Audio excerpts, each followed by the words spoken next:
সম্মানিত মুসলিম তাওহীদ জনতা, আমরা এখন শেখ আহমদুল্লাহ সাহেবের জবান থেকে আরাফার দিনের 4টি আমল সম্পর্কে জানবো। ভিডিওর শেষ পর্যন্ত আপনাদেরকে আমি একটা আশ্চর্য জিনিস দেখাবো, যেটা আমি নিজেই তৈরি করেছি আলহামদুলিল্লাহ আল্লাহ পাকের মেহেরবানিতে। তো চলুন আমরা সেই 4টি আমল সম্পর্কে এই মুহূর্তে জেনে নেই। মুমিনের কাছে বছরের যে কোনো দিনের চাইতে গুরুত্বপূর্ণ এবং তাৎপর্যপূর্ণ দিন হলো আরাফাতের দিন। কারণ রাসূল আকরাম সাল্লাল্লাহু আলাইহি ওয়াসাল্লাম এই দিন প্রসঙ্গে বলেছেন, এই দিনে আল্লাহ সুবহানাহু ওয়া তাআলা যত বেশি সংখ্যক মানুষকে জাহান্নাম থেকে মুক্তি দিয়ে থাকেন, বছরের অন্য কোনো দিনে এত বেশি সংখ্যক মানুষকে আল্লাহ সুবহানাহু ওয়া তাআলা জাহান্নাম থেকে মুক্তি দান করেন না। অপর এক হাদিসে আসছে, তিনি বলেছেন, আফদালুদ দুআই দুআউ ইয়াউমি আরাফা। সারা বছর জুড়ে যে কোনো সময়ে মানুষ যত দোয়া আল্লাহ সুবহানাহু ওয়া তাআলার কাছে করে না কেন, তার মধ্যে থেকে সবচেয়ে উত্তম, সবচেয়ে বেস্ট দোয়া হলো আরাফাতের দোয়া। প্রিয় দর্শক, আরাফাতের দিনে যারা আরাফাতের ময়দানে অবস্থান করেন, অর্থাৎ হাজী সাহেবগণ, তাদের জন্য রাসূল আকরাম সাল্লাল্লাহু আলাইহি ওয়াসাল্লাম অনেকগুলো আমলি কথা বলেছেন, বাতলেছেন। আর যারা আরাফাতের দিনে আরাফাতের ময়দানে অবস্থান করছেন না, বরং পৃথিবীর বিভিন্ন প্রান্তে ছড়িয়ে ছিটিয়ে আছেন, যারা হজ করছেন না, তাদের জন্য আরাফাতের দিনে বিশেষ কোনো করণীয় আছে কিনা, আজ আমরা সে বিষয়ে আলোকপাত করতে চাই। প্রিয় দর্শক, এ প্রসঙ্গে শুরুতেই বলতে চাই, আরাফাতের দিনে যারা হজ করছেন না, তাদের জন্য সবচেয়ে গুরুত্বপূর্ণ আমল হলো ওই দিনে নফল সিয়াম পালন করা, নফল সিয়াম রাখা। এ প্রসঙ্গে সহিহ মুসলিমের হাদিসে রাসূল আকরাম সাল্লাল্লাহু আলাইহি ওয়াসাল্লাম ইরশাদ করেছেন, সিয়াম ইয়াউমি আরাফা আহতাসিবু আলাল্লাহি আন ইউকাফিরা আস-সানাতা আল্লাতী ক্বাবলাহু ওয়াল্লাতী বা'দাহু। অর্থাৎ আরাফার দিনে যদি কেউ নফল সিয়াম রাখে, যারা হজ করছেন না অবশ্যই তাদের জন্য, হাজী সাহেবদের জন্য এটা প্রযোজ্য নয়, তাহলে এই নফল সিয়াম আল্লাহ সুবহানাহু ওয়া তাআলার মাধ্যমে আমি আশা করি যে বান্দার 1 বছর পূর্বের এবং 1 বছর পরের গুনাহ আল্লাহ সুবহানাহু ওয়া তাআলা মাফ করে দিবেন। প্রিয় দর্শক, অতএব আরাফাতের দিনের সবচেয়ে বড় আমল, প্রধান আমল হলো এই নিয়ে আমরা সিয়াম পালন করব। আরাফাতের দিনে সিয়াম আমরা ঠিক কোন দিনে পালন করব, এ নিয়ে যথেষ্ট ধোঁয়াশা এবং বিতর্ক রয়েছে।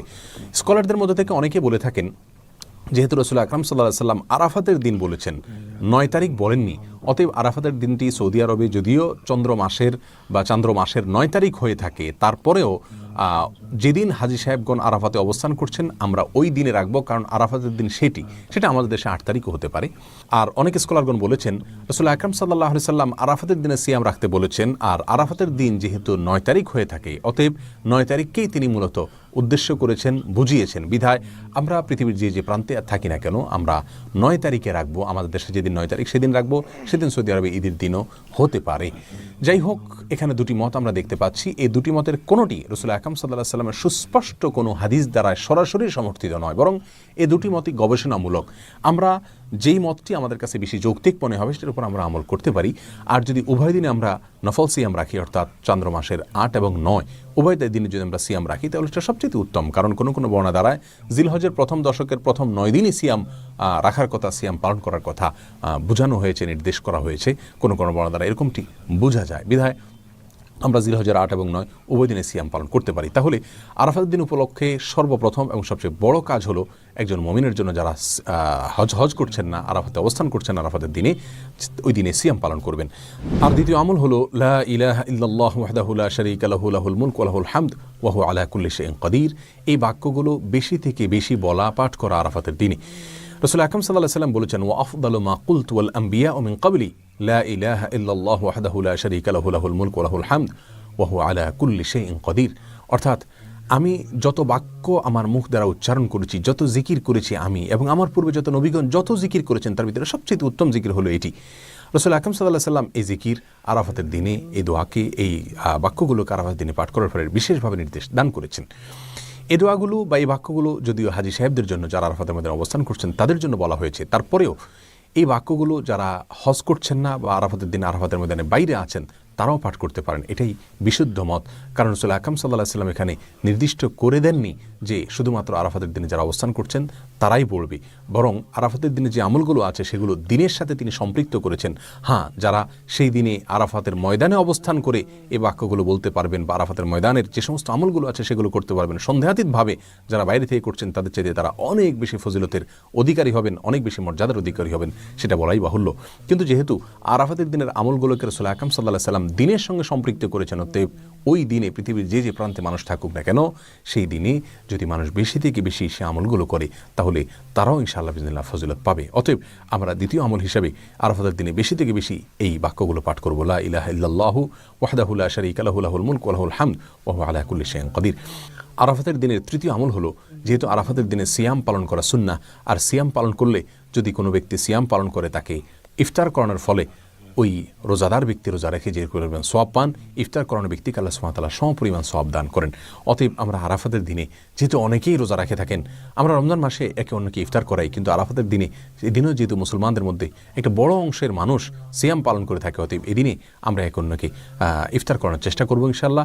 এই আমলটি আরাফাতের দিনের জন্য নির্দিষ্ট নয়, খাস নয়, বরং এটি যে কোনো সময় আমার কোনো মুমিন ভাই, কোনো মুমিন বোন যখন সিয়াম পালন করবেন, তখন তাকে ইফতার করানোর আমলটি ভ্যালিড থাকবে এবং প্রযোজ্য হবে। যেহেতু আরাফাতের দিনে অনেক বেশি মানুষ নফল সিয়াম রাখে বিধায় এই দিনে এই আমলটির কথা আমি যেহেতু স্মরণ করিয়ে দিলাম। আরাফাতের দিনে আরেকটি আমল আমরা করতে পারি, তা হলো বেশি থেকে বেশি আল্লাহ সুবহানাহু ওয়া তাআলার কাছে দোয়া করা। কারণ রাসূল আকরাম সাল্লাল্লাহু আলাইহি ওয়াসাল্লাম বলেছেন, আফদালুদ দুআই দুআউ ইয়াউমি আরাফা। আরাফাতের দিনের দোয়া হলো সারা বছরের যে কোনো দিনের মধ্যে সবচেয়ে উত্তম, সবচেয়ে বেস্ট দোয়া। অতএব এই দিনে আমরা আল্লাহ সুবহানাহু ওয়া তাআলার কাছে বেশি বেশি করে দোয়া করব। আল্লাহ সুবহানাহু ওয়া তাআলা আমাদের সকলকে আরাফাতের দিনে নফল সিয়াম পালন করা এবং লা ইলাহা ইল্লাল্লাহু ওয়াহদাহু লা শারীকা লাহু লাহুল মুলকু ওয়া লাহুল হামদু ওয়া আলা কুল্লি শাইইন কাদির, এই বাক্যগুলো পাঠ করা এবং এই দিনে বেশি থেকে বেশি আল্লাহ সুবহানাহু ওয়া তাআলার কাছে দোয়া করা, আল্লাহ সুবহানাহু ওয়া তাআলার কাছে ক্ষমা চাওয়া। যেহেতু জাহান্নাম থেকে আল্লাহ সুবহানাহু ওয়া তাআলা মুক্তি অনেক মানুষকে দান করে থাকেন, যদিও এটা বেশিরভাগ ক্ষেত্রে এটা হাজী সাহেবদের জন্য, যারা আরাফাতের দিনে অবস্থান করছেন তাদের জন্য প্রযোজ্য। তারপর আমরা যারা বাইরে আছি তারাও আল্লাহ সুবহানাহু ওয়া তাআলার কাছে মুক্তি চাইতে পারি। সেই সাথে যারা সিয়াম পালন করে থাকেন আমাদের আশেপাশে জানাশোনা, আমাদের নিকটাত্মীয় অথবা প্রতিবেশীদের মধ্যে থেকে, যে কোনো মুসলমানদের মধ্যে থেকে, তাদেরকে আমরা এই দিনে ইফতার করার চেষ্টা করবো। আল্লাহ সুবহানাহু ওয়া তাআলা আমাদের সকলকে আরাফাতের দিনের সমস্ত মর্যাদাগুলোকে নিজের করে নেওয়ার তৌফিক দান করুন এবং আমাদের সম্মানিত দর্শক শ্রোতা ভাই এবং বোনেরা, আশা করি আপনারা শেখ আহমদুল্লাহ সাহেবের বক্তব্য শুনে খুবই মুগ্ধ হয়েছেন এবং চারটি আমল সম্পর্কে অবগত হয়েছেন। আমি শেষ প্রান্তে একটি কথা যোগ করতে চাই, আর সেটি হলো এই আরাফাকে আরাফা কেন বলা হয়। আরাফার ময়দান সম্পর্কে রাসূল সাল্লাল্লাহু আলাইহি সাল্লাম বলেছেন, আল হাজ্জ আরাফা, অর্থাৎ আরাফার ময়দানে অবস্থান করলেই সেটা হলো হজ। কেউ যদি আরাফার ময়দানে অবস্থান না করে তাহলে তার হজ বিলকুল হবেই না। তো আরাফাকে আরাফা কেন বলা হয়? আরাফাকে আরাফা এই জন্য বলা হয়, হযরত আদম আলাইহিসসালাম এবং হাওয়া আলাইহিসসালাম তারা পৃথিবীর দুই প্রান্তে এসে আসমান থেকে নেমেছিলেন, আল্লাহ তাআলা নামিয়ে দিয়েছিলেন। এরপর তারা দুইজন অজানা পথে হাঁটতেছিলেন, হাঁটতে হাঁটতে এই আরাফার ময়দানে এসে তারা মিলিত হয়েছেন। এখানে এসে তাদের পরিচয় হয়েছে পুনরায়, এজন্য এটাকে বলা হয় আরাফা। আরাফা অর্থে হলো পরিচয়, জানতে পারা, চিনতে পারা। যেহেতু আদম এবং হাওয়া আলাইহিসসালাম তারা এখানে এসে পরিচিত হয়েছেন নতুন করে এবং মিলিত হয়েছেন, এজন্য এটাকে আরাফা বলা হয়। তো আরাফার দিন আমল সম্পর্কে আমরা জানতে পেরেছি, আলহামদুলিল্লাহ। আল্লাহ তাআলা আমাদেরকে চারটি আমল করার তৌফিক দান করুন, বলুন আমিন। সম্মানিত দর্শক শ্রোতা, আমি যে একটা জিনিস দেখাতে বলেছিলাম সেটা হলো এই জিনিসটা, এটাকে বলা হয় কালো জিরা মিক্স। এটা আমি 8টা উপাদান দ্বারা তৈরি করেছি: মধু, কালো জিরা, রসুন, খেজুর, কাজু বাদাম, কিশমিশ, জাফরান এবং চেরি ফল দ্বারা। আপনি এর প্রত্যেকটা চামচ যখন মুখে দেবেন, এই চামচের সাথে আপনি রসুন, খেজুর, কিশমিশ এবং চেরি ফল, এই 4টা মাস্ট পাবেনই পাবেন ইনশাআল্লাহ। এটি খেলে আপনার শারীরিক শক্তি বাড়িয়ে তুলবে, দুর্বলতা কেটে যাবে, আপনি কাজে মনোযোগী পাবেন ইনশাআল্লাহ, আপনার মন উদ্যমী হয়ে যাবে, আপনার ব্যথা নিরাময় হবে। এখানে কালো জিরা আছে, মধু আছে, খেয়াল করবেন। প্রত্যেকটা জিনিস সম্পর্কে আমরা সবাই সকলে জানি। তো এটি যারা খেতে চাচ্ছেন, বাচ্চা থেকে বৃদ্ধ সবাই খেতে পারবে এটা ইনশাআল্লাহ, আলহামদুলিল্লাহ, আল্লাহ পাকের মেহেরবানিতে।